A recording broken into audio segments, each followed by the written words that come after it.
बिस्मिल्लाहिर्रहमानिर्रहीम। प्यारे स्टूडेंट्स, अस्सलाम वालेकुम। उम्मीद है आप सब खैरियत से होंगे।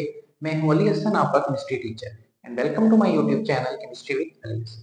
तो आज मैं जो है आप लोगों के साथ 12th केमिस्ट्री का एक और इंपॉर्टेंट लॉन्ग क्वेश्चन जो है डिस्कस करने जा रहा हूं। लेकिन वीडियो स्टार्ट करने से पहले एज यूजुअल आप लोगों के लिए मोटिवेशन जो है वो ऐड अप करूंगा अपनी वीडियो के अंदर। मोटिवेशन ये है कि मैं जो है आप लोगों को ये जैसे आप देखेंगे, आप एग्जाम नाइट जिस दिन होती है, आप जिस दिन अगले दिन एग्जाम होता है उस दिन पूरी रात आप जो है पूरी रात या पूरा दिन और पूरी रात ऑलमोस्ट 24 में से आप 20 टू 22 आवर्स जो है वो तो आप पढ़ते हैं। दरमियान में 1 या 2 घंटे जो है बस आप सोते हैं।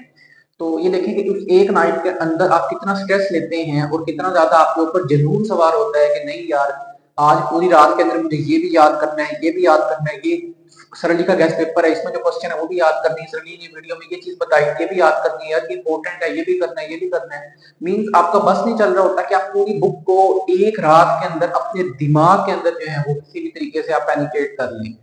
सो आई एम थिंकिंग कि आप उस एक रात के अंदर आप इतना जोश लगा रहे हैं, इतनी पावर लगा रहे हैं, इतना जोर लगा रहे हैं और इतनी एफर्ट कर रहे हैं। वही अगर आप डेली ये करें कि आप डेली का 1 आवर जो है आप पढ़ना स्टार्ट करते हैं, तो उस रात के इक्वल, उस रात से इनफैक्ट ज्यादा ही आप उसमें कवर कर सकेंगे।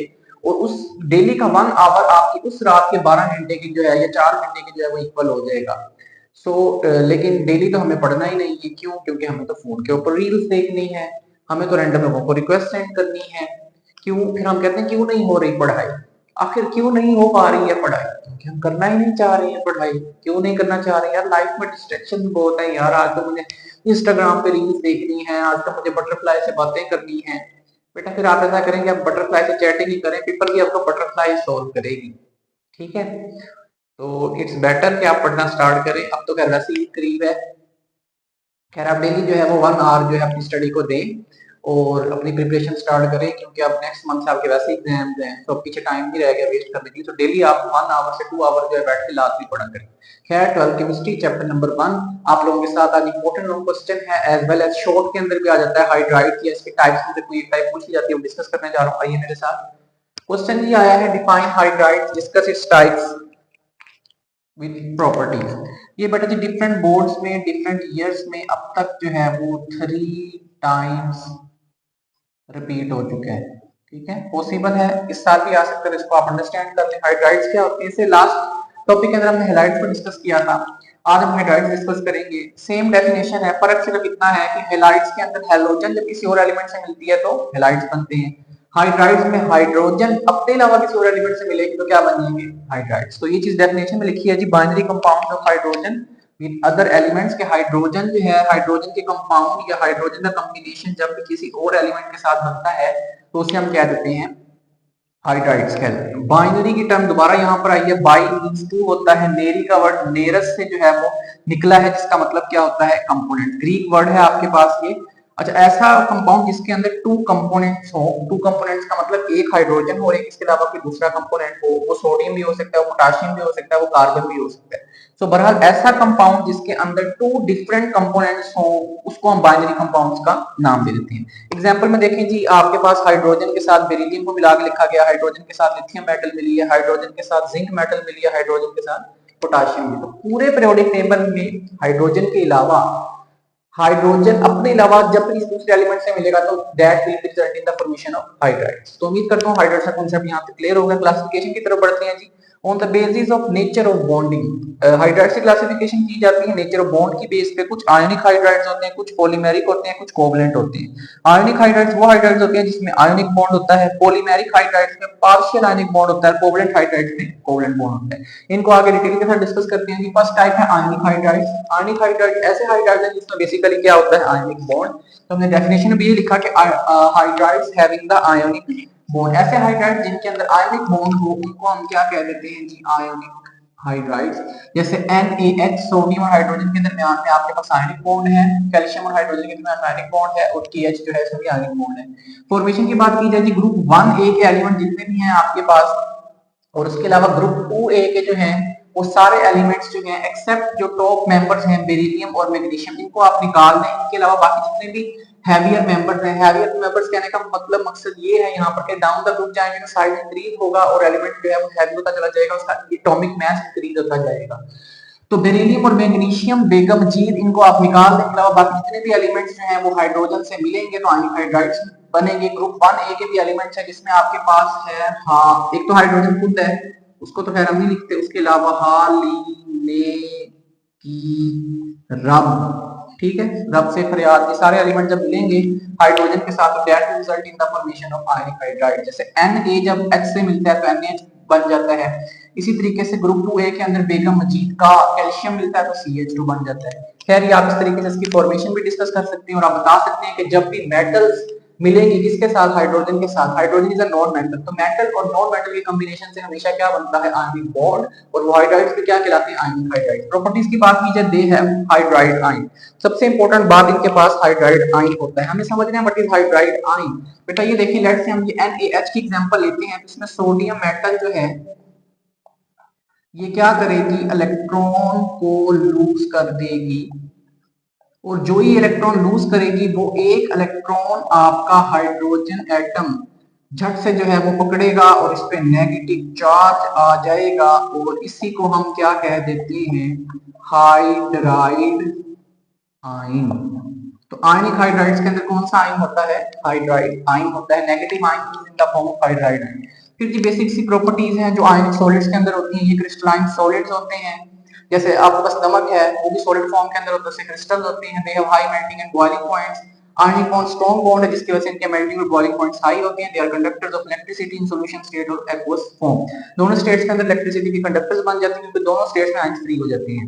सेकंड टाइप है जी पॉलीमेरिक हाइड्राइड की एलिमेंट्स लाइक, स्पेसिफाई कर रहा है यहाँ पर, बेगम मजीद और जिंक, कैडमियम और indium combine with hydrogen to form polymeric hydrides.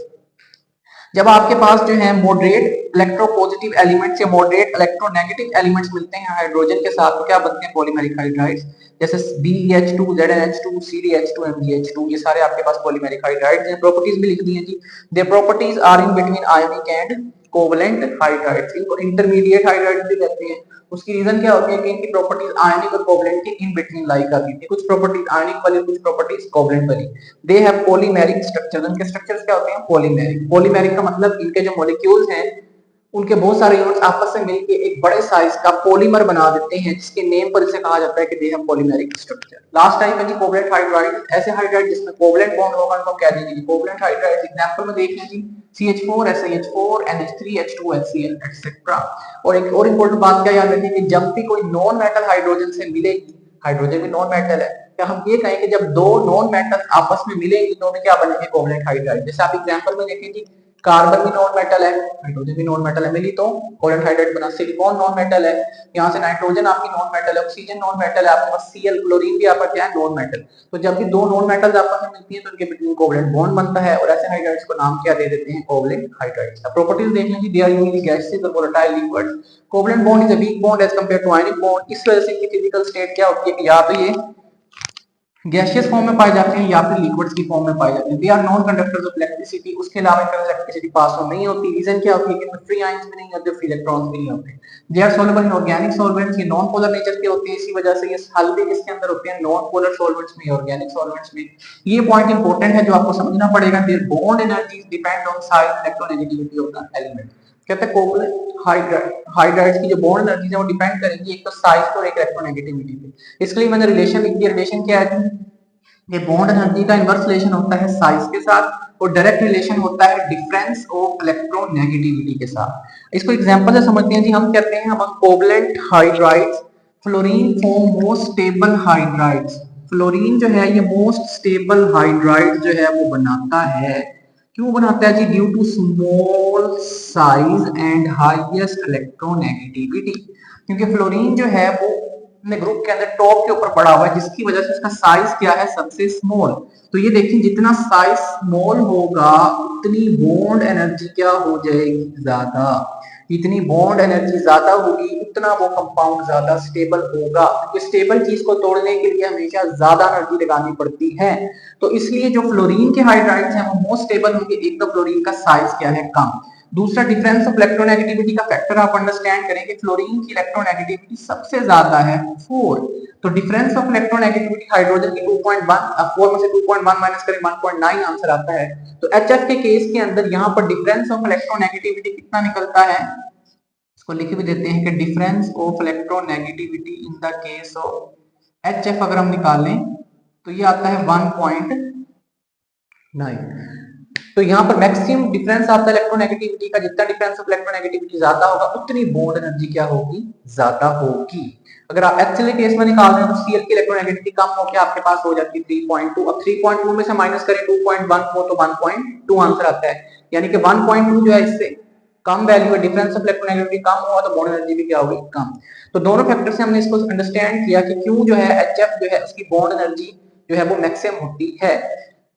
Next देखें जी, अगला point since electronegativity of hydrogen कितनी है जी, 2.1 है। मोस्ट ऑफ कोवलेंट हाइड्राइड्स है पोलर कोवलेंट बॉन्ड। कहता है मोस्टली कोवलेंट हाइड्राइड्स के अंदर पोलर कोवलेंट बॉन्ड होता है। उसकी रीजन क्या है, एलिमेंट्स लिखे हैं जी, ये हाइड्रोजन है, कार्बन, नाइट्रोजन, ऑक्सीजन, फ्लोरीन, और यहाँ पर उनकी इलेक्ट्रोनेगेटिविटीज लिखी है। हाइड्रोजन की 2.1, carbon 2.5, nitrogen 3, oxygen 3.5 and fluorine की है आपके पास 4।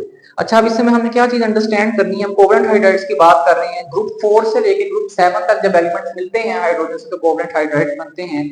ग्रुप 4 से हमने कार्बन लिया, ग्रुप 5 से नाइट्रोजन, ग्रुप 6 से ऑक्सीजन, ग्रुप 7 से हमने फ्लोरीन लिया। आप लेफ्ट टू राइट जा रही है, देखें डिफरेंस ऑफ इलेक्ट्रोनेगेटिविटी बढ़ रहा है। कैसे, आप कार्बन का और हाइड्रोजन का निकालें 0.4 आता है, आप नाइट्रोजन का और हाइड्रोजन का निकालें कितना आ जाएगा 0.9, आप ऑक्सीजन का और हाइड्रोजन का निकालें कितना आ जाएगा 1.4। तो लेफ्ट टू राइट जाते हैं डिफरेंस ऑफ इलेक्ट्रोनेगेटिविटी बढ़ रहा है, जिसकी वजह से पोलैरिटी जो है बॉन्ड के अंदर वो इंक्रीज हो रही है। जितनी बॉन्ड पोलर ज्यादा होगा आपके पास उतनी उसकी स्ट्रेंथ भी क्या होती चली जाएगी, ज्यादा होती चली जाएगी, और आपके कोवलेंट हाइड्राइड्स जो है उनके अंदर पोलर कैरेक्टर जो है वो आता चला जाएगा। Last point G, boiling point of covalent hydrides increases down the group due to increase in strength of London dispersion forces. Covalent hydrides में अगर आप टॉप टू बॉटम मूव करते हैं तो उनके बॉइलिंग पॉइंट इंक्रीज होते हैं। उसकी रीजन क्या होती है कि टॉप टू बॉटम जाते हुए हाइड्रोजन जो है उसका साइज तो उतना ही रहेगा, लेकिन जो हेलोजेंस हैं आपके पास ग्रुप की बात हो रही है, तो फिर आप फ्लोरीन, क्लोरीन, ब्रोमीन, आयोडीन या कोई भी एलिमेंट है टॉप टू बॉटम जाते हुए साइज बढ़ेगा। साइज बढ़ने की वजह से पोलराइजेबिलिटी बढ़ेगी, जिसकी वजह से एलडीएफ फोर्सेस बढ़ेंगी। और जो मेल्टिंग और बॉइलिंग पॉइंट्स हैं इनकी स्ट्रेंथ डिपेंड कर रही होती है किसके ऊपर, लंडन डिस्पर्शन फोर्सेस के ऊपर। तो जितनी ये फोर्सेस ज्यादा होंगी उतना मेल्टिंग और बॉइलिंग पॉइंट भी ज्यादा होगा। तो हमने ये देखा कि आपके पास लेफ्ट टू राइट जाते हुए कोवलेंट हाइड्राइड्स के अंदर पोलर कैरेक्टर बढ़ता है, और ऊपर से नीचे जाते हुए उनके मेल्टिंग और बॉइलिंग पॉइंट्स जो हैं वो क्या हो जाते हैं, इंक्रीज हो जाते हैं। तो उम्मीद करता हूँ आपको ये टॉपिक समझ आ गया होगा। मेरी इस वीडियो को अपने कॉलेज फ्रेंड्स और कैडेट फ्रेंड्स के साथ भी लाजमी शेयर करें। Thank you so much. Allah Hafiz.